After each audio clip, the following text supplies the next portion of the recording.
Hello everybody, it's Philip from VFW 1402 and this is project 4. We're at the end. Yay! What we're going to talk about today is how we can loop through individual JSON objects, and I wanted to show you a quick thing that I learned about text areas as well. Alright, so here is my project 4 portfolio application. We'll quickly run through it. We'll click welcome. We see that we have quite a few items on here and they do actually resize. I'll click on gallery. Here's our gallery. Yay, we can zoom in and out just like last time. Our player info is the same thing we had before, but it actually is a new type of screen. It allows us to reuse the screen and also reposition things nicer. And our final one that we're going to talk about today is Translate Me. In this one, we actually have a special class to where we have to loop through JSON data that we send to the server and get back.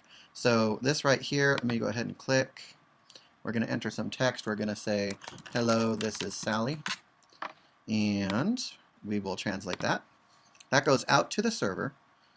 And it comes back as a JSON object, and that JSON object tells us, hey, this is what the result is. We're going to translate it from English to Polish, and this is what it says in Polish.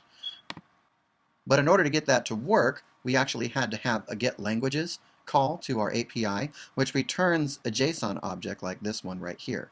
And this JSON object actually has a root DIRs, which tells us the direction of our translations. We also have langs, which is a regular object that tells us what those individual RUs, ROs, or acronyms mean. So I had to loop through that in order to figure out, hey, what can I do? Here we go, parse langs. So we have for var n in data.langs. If lang.index of n less than 0, then langs push n.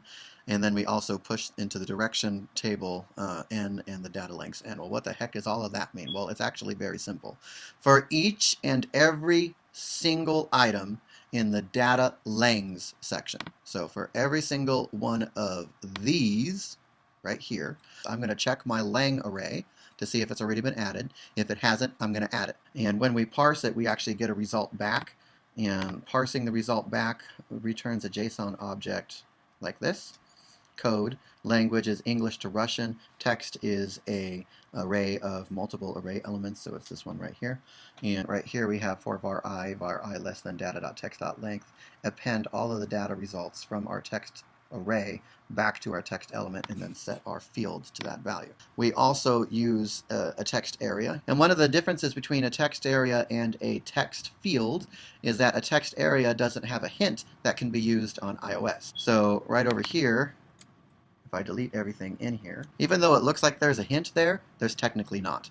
And that is just a label that I added to it that allows me to add the label to my text area, and then I can handle the focus and blur effects to add a hint to my text area. So that's what we wanted to talk about today. I hope you enjoyed yourselves, and have a great day.